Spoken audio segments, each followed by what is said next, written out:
Dami ka napot.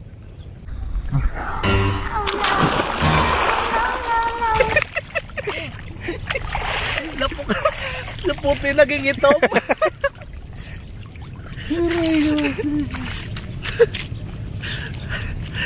Taong yagit. Oh, picture.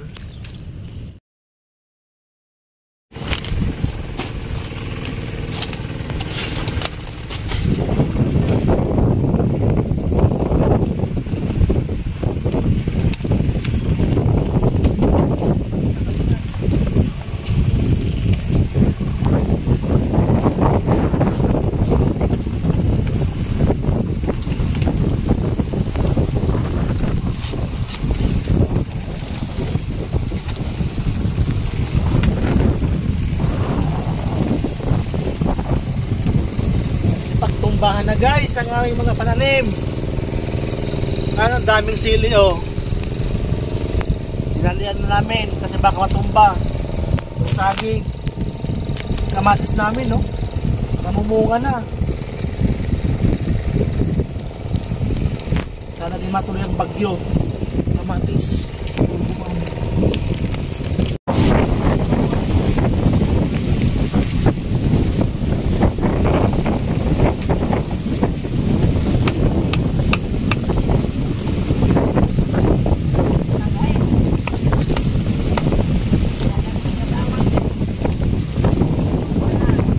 na yung saging.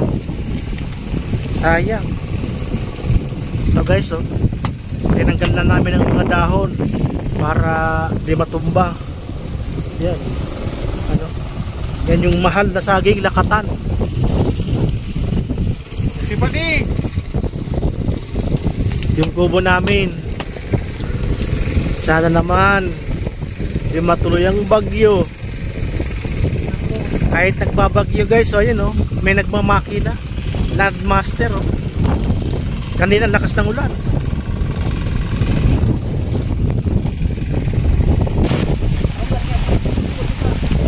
Yung mga katabang malakas na hangin dito sa ano, sa Ilawod.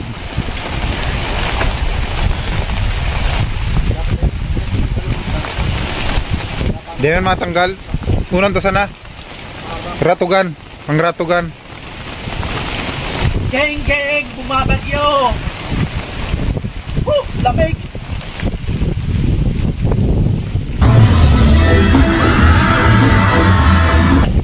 Lawas.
Basta nito.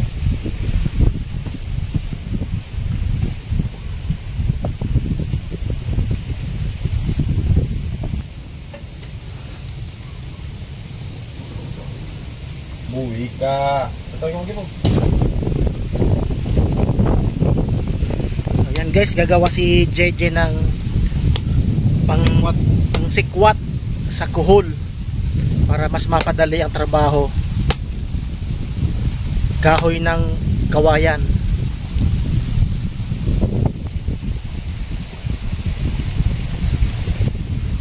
Buto na lamang guys, dinatuloy ang bagyo ditong Krising. Kahapon ninabot kami dito ng napakalakas na hangin at napakalakas na ulan. Yan, tinali namin yan no. At saka yung kubo namin, mga nakatali yan. Buto na lamang. So, thanks God. Dahil hindi natuloy ang bagyo. Yung pananim po namin doon, yung pinagkukuhanan namin ng pera, natumba, mga sitaw. So magtanim ulit tayo ng panibago. Yan guys, yan po ang pagtanggal ng kuhol. So diretso po linis yan. So buhat po ng i-vlog po namin yan, may mga umorder po. So sayang din naman po ang 100 ang kilo. So meron pong umorder na 4. So 400 po yun. So kahit pa paano po may income tayo. So sayang naman po ang pagkakataon. So kung may mga order pa sa mga susunod, much better po. So yan na guys, tapos na po kami. So yan na lahat. So sana mag 5 kilo yan para maghalag, para 500 o 5 kilo. Yan Santino.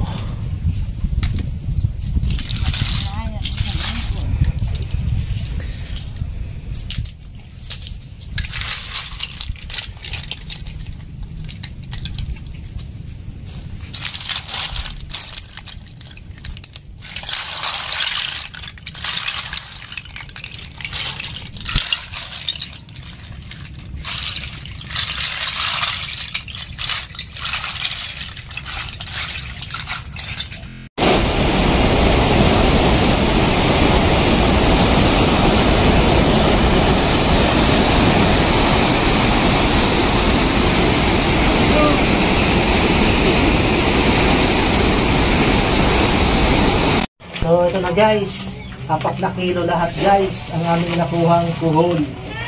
So 100 po ang kilo. So may 4 na kilo tayo. Papag-deliver na natin to. 90 bucks.